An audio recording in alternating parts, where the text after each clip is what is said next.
We're back from another busy weekend in the NHL, and the playoffs are popping off. We got a little rapid-fire NHL news update and taking a look at the Stars, Avs, and Canes Rangers on today's episode of the Locked On Fantasy Hockey Podcast.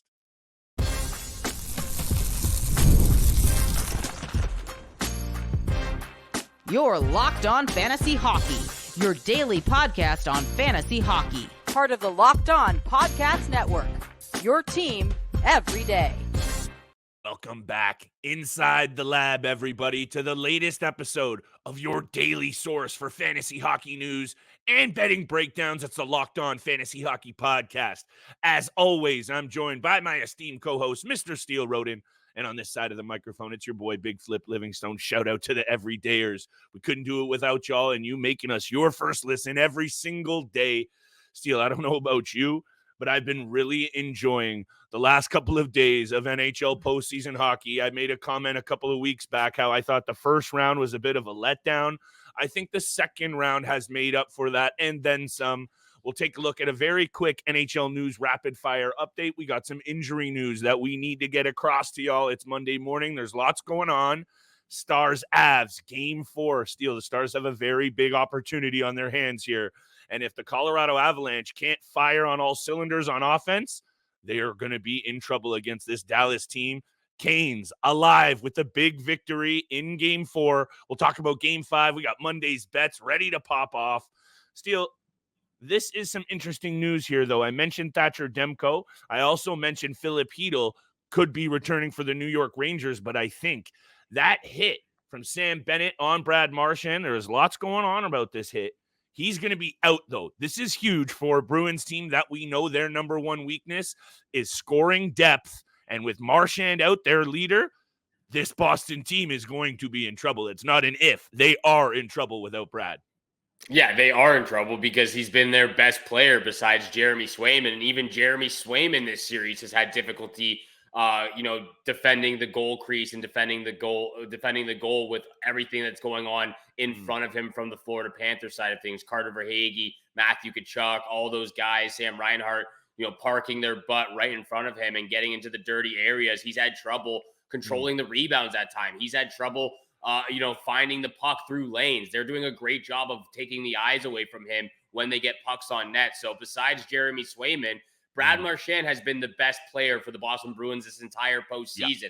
I know David Pastrnak and Charlie McAvoy and, a few other, Jake DeBrusk, they've all kind of shown up here and there, but Brad Marchand has been there every single game. He's been the most consistent Bruin player so far this postseason, and losing their captain, already down 2-1 in the series, potentially 3-1, depending on what happens in today's game. We're recording a little early, right. But this is a huge loss for the Boston Bruins. I believe you and I both predicted that the Panthers would be winning this series in 6. It could be done as early as 5. It's also like, there's a quote here from Monty, from Jim Montgomery, the head coach of the Bruins. I did not like that quote. Yeah, and he's saying it can be galvanizing, and yeah, it can be galvanizing, but also then you're reading the quotes from other players, like Zach out here, looking like they've been shot, because Brad Marchand is obviously like the captain of this team, but he is also the physical, emotional, and everything kind of leader on and off the ice. Not like other captains aren't important to their team, but you can almost say the way that this team has to play is through Brad Marchand, obviously up front.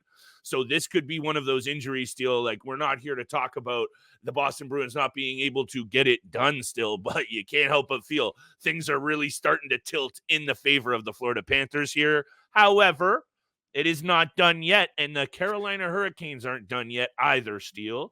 That was a very interesting performance, though, because I think I alluded to you off air, and let's just go there now. We'll talk about Stars, Avs, Game 4, and Monday's bets after. But when you look into the numbers from that game, and yes, they came out with the victory, they had 22 giveaways to the Rangers 1. So to me, they got very lucky, in my opinion, that the Rangers didn't capitalize on those opportunities. But I'll tell you this. They are giving up that many giveaways tonight. They're toast. We'll talk about bets, but hit me with your take on that. Yeah, I mean, first of all, I do want to just go back to the Bruins-Panthers thing. My bad. Yeah, please. This Brad Marchand injury. Jim Montgomery, after, the injury comes out. I didn't like his quote saying that people can say it wasn't intentional, but we have our view of it. Yeah, I Him don't to know what come that out and means. say that, I did not like that quote from Jim Montgomery, because like Respect Brad that. Marchand was the guy going to initiate the contact. He was Of going to, course. lay the body on Sam Bennett. I don't understand how that was intent to injure. It was Sam Bennett seeing Brad Marchand coming to hit him, and he bracing himself and actually getting the first hit in before Marchand did. So I didn't like that quote, but yeah, over to I respect that. the Hurricanes Rangers series. I thought they were a little bit lucky to get that win. They played a very good game though, even with all the giveaways. They did play a very good game, and Yeah. Frederick Anderson let in one of the worst goals I've seen all postseason long. A little fluff muffin from my boy Laffy over there from behind the net, tied up at 3 apiece. And then, of course, the Hurricanes score in the final 2 minutes of the game to go up 4-3. They squeaked it out. And I mean, there was a lot of history on the line for this Rangers team as well. I mean, it's not like super important, but they could have been one of the few teams in the NHL history to sweep back-to-back series. And then if you go look at the history of those, if they were able to do it, 6 out of 8 were going on to win the Stanley Cup. So, I mean, it was absolutely incredible to see the Hurricanes battle back in this position. But they got lucky. They did get lucky. And I know we're going to talk about it, for big time bets, what's going to happen. But, a few guys did step up for the Hurricanes on their side of things, but the Rangers kind of let that one slip away, I think. And I think when you look at that lineup, I mentioned Cooley, I mentioned, some of their other depth pieces really performing, Barclay Goudreau. When you start to have those, Steele, and you have a whole team rolling up front already with all the players we covered, Zibanejad, Trocheck, Kreider, everyone else up there going, this is just hard to slow down that momentum train, and the New York Rangers very much have it going for them headed into tonight's Game 5 matchup. Oh man, I'm not going to even I'll just get it out of the way. I would be shocked if this series isn't over after tonight. That's my take on it. We'll talk a little bit more about the betting angle in a sec. I just think that at the end of the day, Steele, the Carolina Hurricanes are that kind of club that after the deadline ads that they made, and this angle has been covered, obviously when they went into that building and they lost in overtime, talking about momentum the other way, for them to come back and actually get a dub and not go out with a whimper, I think is a huge indication that this team is still alive. They are alive, and I think you're going to once again get a massive performance out of Freddie in Game 5. And I think unless some of those big guns that they brought rolling in, I want to see Jake Guentzel go off again, because that's why he was brought here, and he can get that done in the postseason. We've seen it from him before. By the way, fantasy-wise, Jake Guentzel is a name for me headed into next season that I'm going to have very, very close eyes on, because you and I talked about draft stocks going up. I think that's what you mean by your pointing your finger in the air, because I really got him double circled for a big fantasy season next year. Because even if the Hurricanes get bounced here, that trio of Jarvis, Aho, and with Svechnikov in the mix, Guentzel in the mix, and some other pieces up there, this team I think is going to score a lot more goals next year. Yeah, and we talked about it after he was traded to Carolina about what it would mean going from Sidney Crosby to Sebastian Aho. True. And Jake Guentzel has spoken very highly of the similarities of both Crosby and Sebastian Aho, the way they protect the puck, the way they pass the puck, the way they play with their line mates to elevate their game. He sees very similar aspects, and very similar, a lot of similarities between those two players. So he's going to love playing with Sebastian Aho in Carolina. He already does. We can see it on his face. We can see it in his game right now. And a lot of people, when that trade was done, they did not think that Jake Guentzel's fantasy value was going to remain the same or even go up in an upward trajectory. I was on the case right away saying, look, he's going to be playing with Sebastian Aho, Andrei Svechnikov, all these guys on the blue line. They've got Brent Burns, Brady Shea, all these people. Yeah, Brady Shea. This is as much as you love playing with Sidney Crosby, and as much as he's one of the best players in the game still, he's got a lot more skill, a lot more opportunity playing now in Carolina with those guys who are, they're going to be playing a lot with each other over the next few years. Overall, you can't help but like the direction that the Carolina Hurricanes are pointed in instead of the Pittsburgh Penguins. And very lastly, Brady Shea, speaking of which, bust the 0 for 16 streak that the Carolina Hurricanes had on the man advantage. We have covered those angles as well, Steele. You're not getting out of the second round if your power play is clicking at 1 for 17. Talk to the Toronto Maple Leafs about it because they golfing, and I'm not saying Carolina's headed there yet, but going up against a team like the Rangers, you got to capitalize on all of your opportunities, and 1 for 17 now on the power play. Yeah, they got the dub. They got a power play goal. They're going to have to do a lot more with their opportunities, which we will continue to do on today's episode. Right after the break, we got to dive into Stars, Avs, Steele. There's some fantasy angles to be covered there as well. Monday's bets, of course, coming up. Got 3 fire picks, hit a little parlay over the weekend. Let's get into it, Steele. Today's episode is brought to you by our friends at Policy Genius. Policy Genius is the country's leading online insurance marketplace that saves you time and money so you can provide your family with a financial safety net starting today. With Policy Genius, you can find insurance policies that start at just $292 per year for up to $1 million of coverage. Some options offer same-day approval and avoid unnecessary medical exams. Steele, I don't know about you.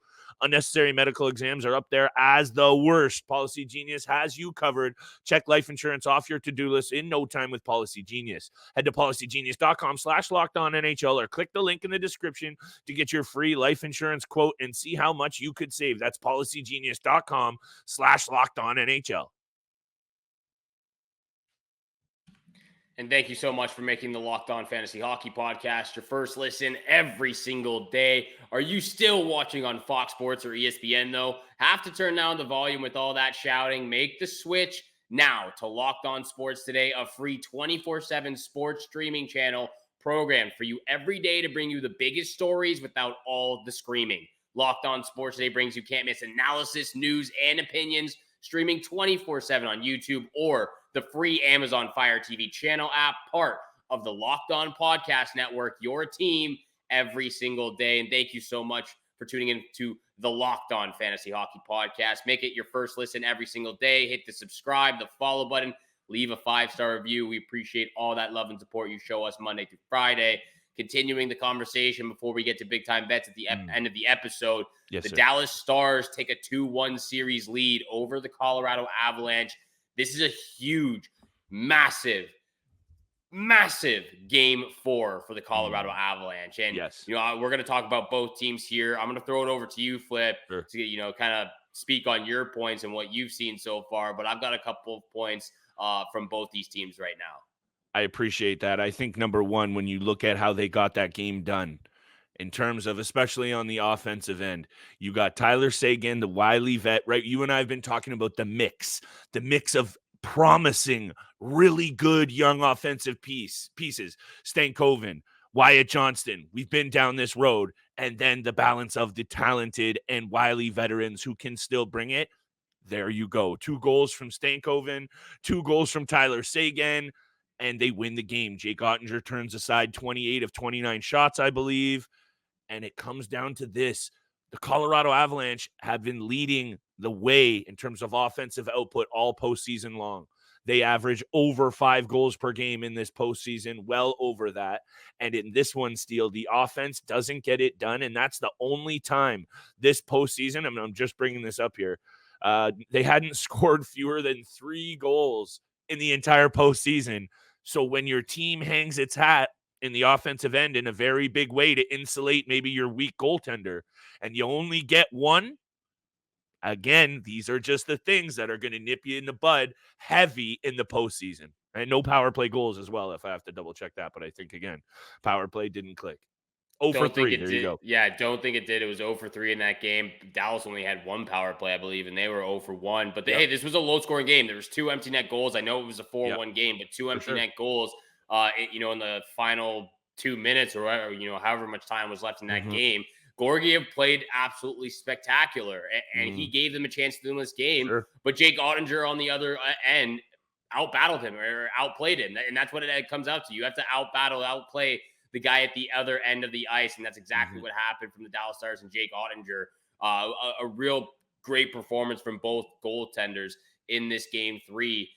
And I'll say this, at the very least, if the Colorado Avalanche do not come out and win game 4, if they do not tie up this series at 2 apiece, I actually do think it might be over for them.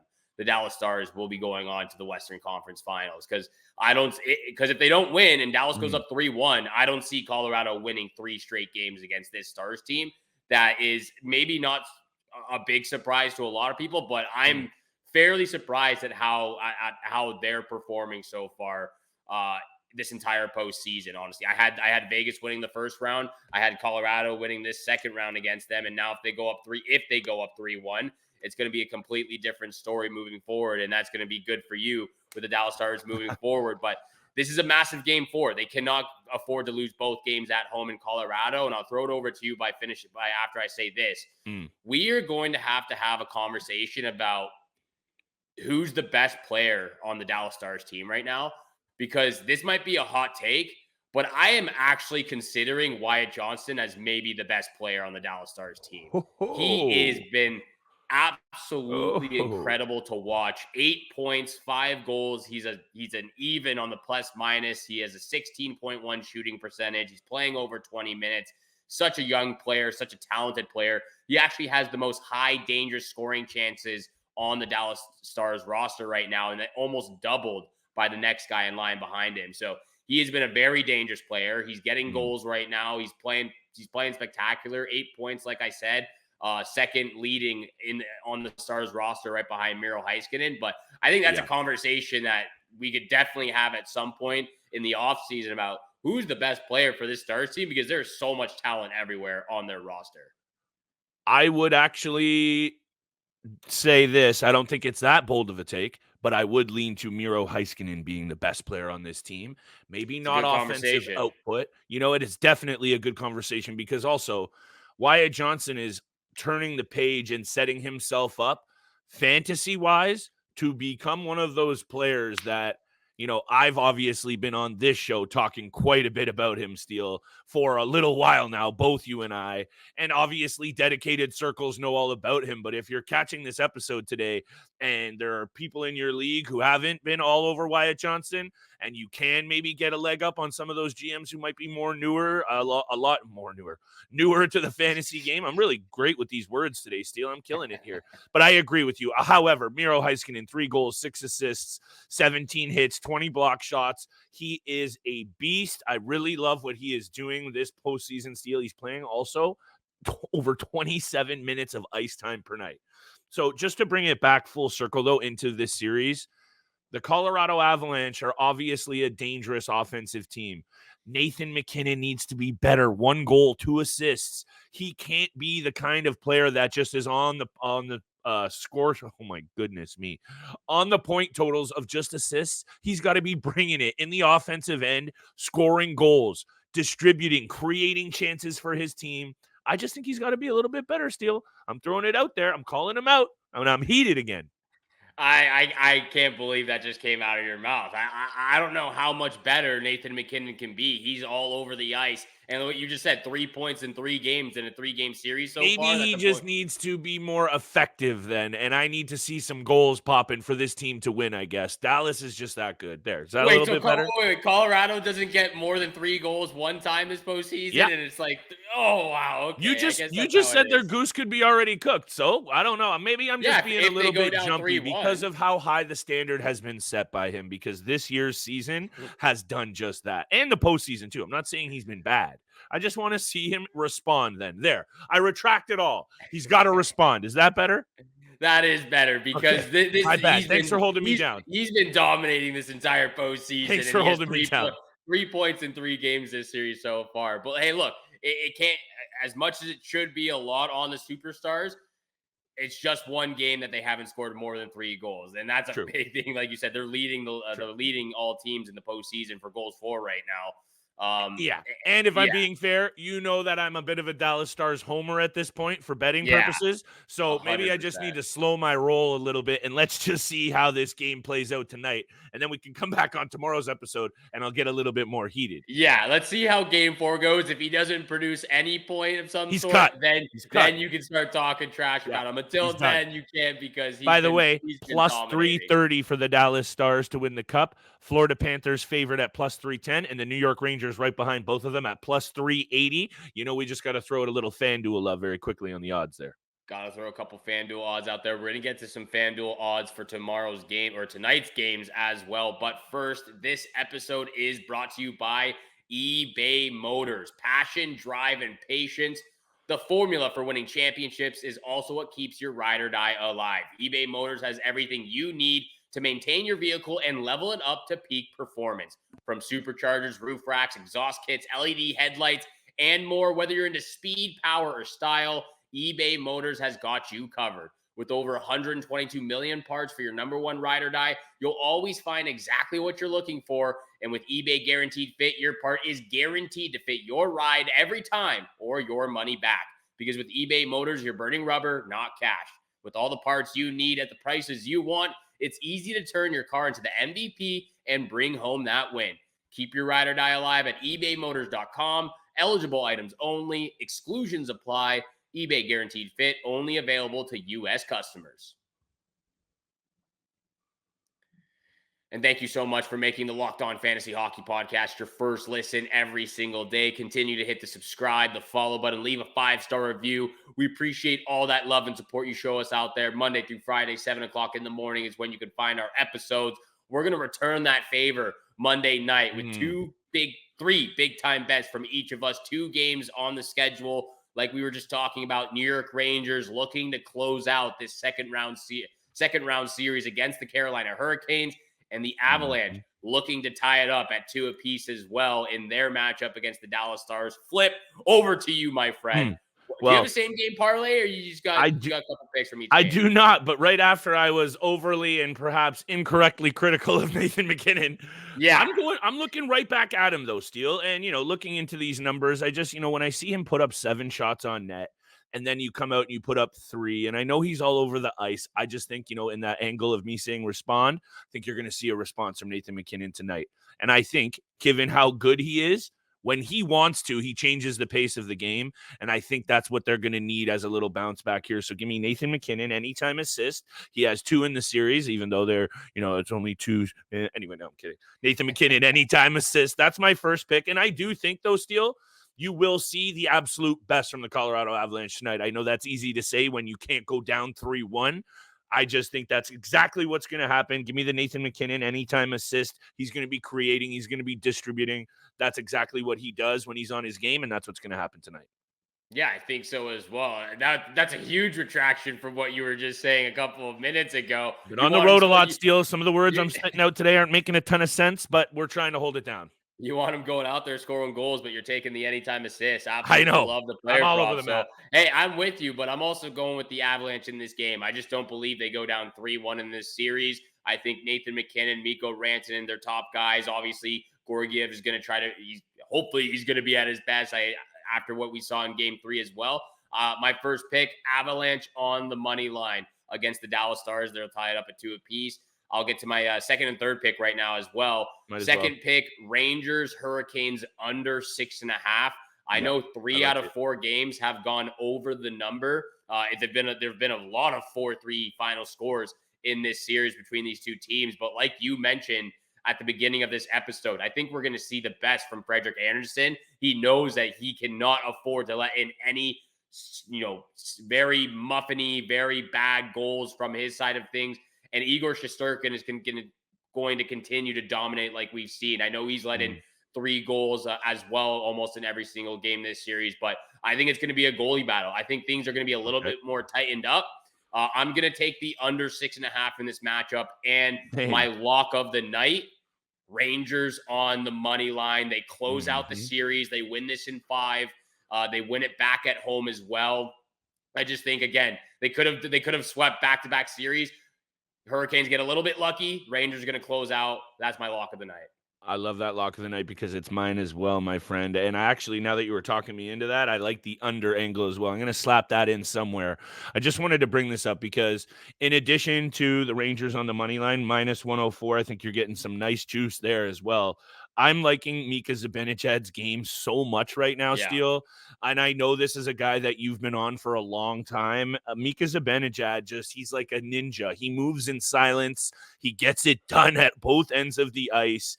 In his career against the Carolina Hurricanes, he's better than a point per game player in the regular season, and he's doing that again in the postseason. He has 2 goals, 4 assists through the first 4 games. But more importantly, Steele, I kind of alluded to it very poorly in my Nathan MacKinnon breakdown. Mika Zibanejad is that kind of player. Yeah, can he score goals? He's almost more effective, though, because he makes his teammates better around him. That might be my favorite quality of him and in any captain. He makes his line mates, whoever he's playing with, much better, and that's what he's doing right now. So Mika Zibanejad, anytime assist as well, is another one of my bets for tonight that I'm really, really liking. I think the Rangers, they'll close it out. So if you're looking to get spicy, take Steele's under, take Mika Zibanejad anytime assist, and slap the Rangers in there and thank us later. But those are the picks for tonight, Steele. Those are the picks. Those are the lock of the night. Both Rangers money line. Rangers in 5 to close out. I don't know what our series. track record is when we have the same lock of the night. I don't know if this is a good or a bad thing, but look, like I said right off the top of the episode, the hockey has been awesome. And even if your team has been bounced or they're not in there, I think we're in line for, I think in past seasons, Steele, at sometimes, I'm not going to peg every single year, you can go into the cup final and it maybe feels like not all the teams that should be there are there. Even last year with Florida, right? That was a big surprise. I think we're headed towards the absolute best teams in the league playing each other, because if it's Rangers Dallas or Rangers Oilers or something like that, it's really, really going to be an amazing cup final, and we're headed there. It seems like that's the course we're on right now. All teams are firing. They're trying to continue their postseason playoff push. Let's see what happens Monday night. But thank you so much for making the Locked On Fantasy Hockey Podcast your first listen every single day. Once again, make sure you go check out Locked On Sports Day. They've launched the first ever national sports 24/7 streaming channel. You can find it on YouTube. You can also find it on the free Amazon Fire TV channel app. Make sure you go check it out on both channels over there. And again, thank you so much for tuning in for today's episode with Flip and I. Have a great day. Good luck with all your bets out there. And we shall see you back here again tomorrow. Peace.